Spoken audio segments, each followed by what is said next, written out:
आप सुनते रहिएगा 107.1 FM रेनबो। अगला कार्यक्रम है हम तुम। Akashvani FM rainbow. हाँ जी, 7:06 हो चुके हैं। प्रोग्राम हम तुम शुरू हो चुका है और जैसे कि मैंने आप सभी से बताया था कि आज, क्योंकि आज वर्ल्ड सी फेयरर्स डे है, सो उसके उपलक्ष्य में आज हम कैप्टन भसीन से बात करने वाले हैं। जो कैप्टन भसीन है, ये चेयरमैन है maritime association of ship owner और शिप मैनेजर, जो कि मासा जिसे कहा जाता है, और साथ साथ में करीब एक्टिवली इन्वॉल्व रहे हैं और काफ़ी सारे सी फेयरिंग एक्टिविटीज़ में कैप्टन भसीन इन्वॉल्व रहे हैं। सो कैप्टन भसीन को हम वेलकम करते हैं हमारे शो में, जिसका नाम है हम तुम। Captain Bhasin, good evening and welcome to our show. Thank you Sonali ji, and also my best wishes for your listeners। जी। तो एक्चुअली कैप्टन भसीन, मैं ये जानना चाह रही हूँ कि आज क्योंकि वर्ल्ड सी फेयर डे है, तो ये सी फेयरर्स होते क्या हैं और किस तरह से हमारी ज़िंदगी से जुड़े हुए होते हैं? सोनाली जी, सी फेयरर्स आर द पीपल जो शिप चलाते हैं जी, जो आपके शिप्स को पॉइंट ए या बी से लेके जाते हैं। कैसे जुड़े हुए हैं, आपने पूछा, वो आपके साथ कैसे जुड़े हुए हैं? जी। They are the people who move cargo from one place to another. मैं बताना चाहूंगा आपके लिसनर्स को कि 92% of the world goods are transported by ships, including petrol, diesel, your day to day need जो आप यूज करते हैं घरों पे, TV, computer, mobile phone, food, medicine, cosmetic product. And the person जो इनको चलाते हैं, जो इसको पॉसिबल करते हैं आपके लिए, जी, they are seafarers. It's a unique breed of workers. Right. और इनके बारे में खैर हमें बहुत सारी जानकारी भी नहीं थी। तो आज ये सी फेयरर डे का जो हम मतलब मनाया जा रहा है, तो इसका थीम क्या है सर? जो कंसेप्ट है, जो आप सी फेयर डे का, it was mooted on the 25th June 210 in Manila, and the first time this was celebrated was in 2011. Okay. Seafarer जो डे सेलिब्रेट करते हैं, it is to raise awareness of the work seafarers have been doing and to thank them for their contributions. It also encourages people to treat them with respect and dignity so they can continue the good work. Very true. और वाकई this year जो theme है आपने पूछा, that is fair future for the seafarer.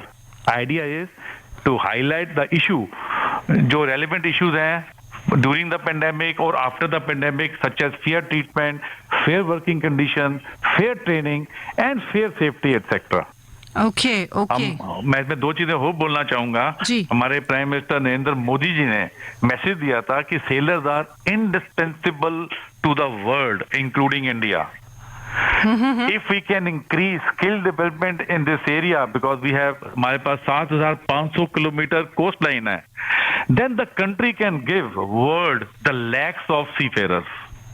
Right. और on top of that, हमारे जो shipping minister हैं मनसुख मांडविया जी ने, इन्होंने ट्वीट किया कि seafarers are the indomitable forces behind uninterrupted supply chain world wide despite the pandemic. The world can not thank them enough for their immense contributions. Right sir. और वाकई ये चीज़ होती है, क्योंकि हमें ये चीज़ ध्यान ही नहीं आती कि समंदर से वो चीज़ें हम तक पहुंचती है और उसके बाद बाय रोड वो चीज़ हम तक पहुंचाई जाती है। कहीं ना कहीं सी फेयरर्स के कंट्रीब्यूशन को थोड़ा सा इतना ध्यान नहीं दिया जाता, पर आज क्योंकि आपके ज़रिए ये बात हम तक पहुंच रही है, सो बहुत बहुत शुक्रिया उसके लिए। और अब एक बात जो मैं जानना चाहूँगी कि किस तरह के चैलेंजेस फेस किए सी फेयरर्स ने पैंडेमिक के दरमियान? हाँ जी, थैंक यू सोनाली जी, बहुत अच्छा क्वेश्चन पूछा आपने।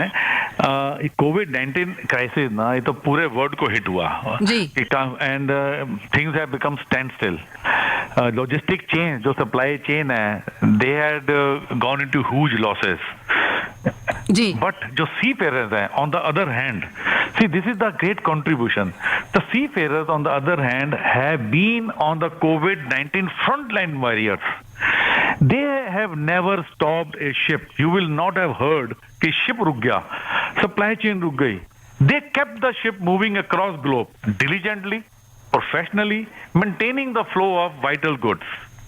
जी, sailors have faced uncertainty on the port access. उनका जो टूर ऑफ ड्यूटी होता है वो फैमिली से दूर अपने शिप में काम करते हैं.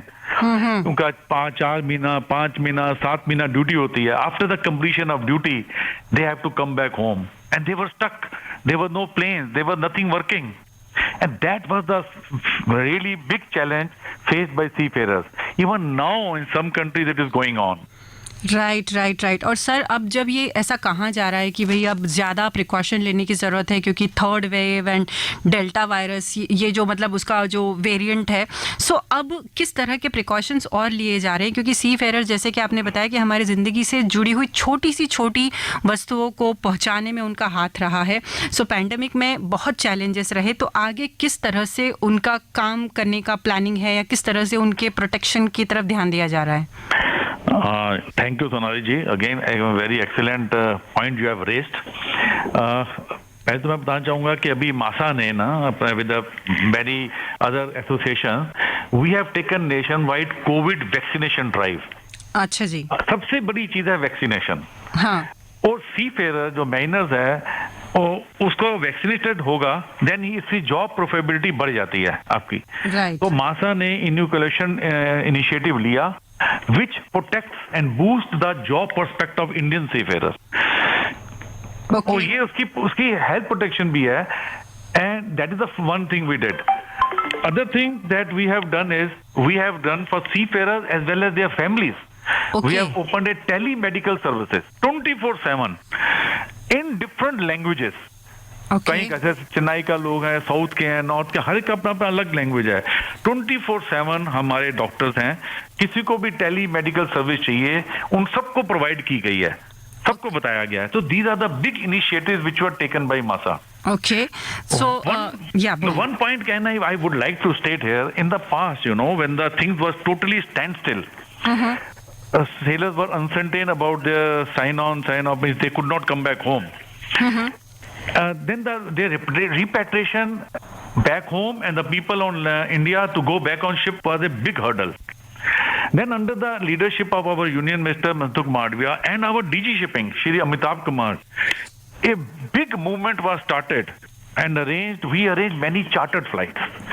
Achha. This chartered flight was I could say it's a historic movement or a historic travel operation.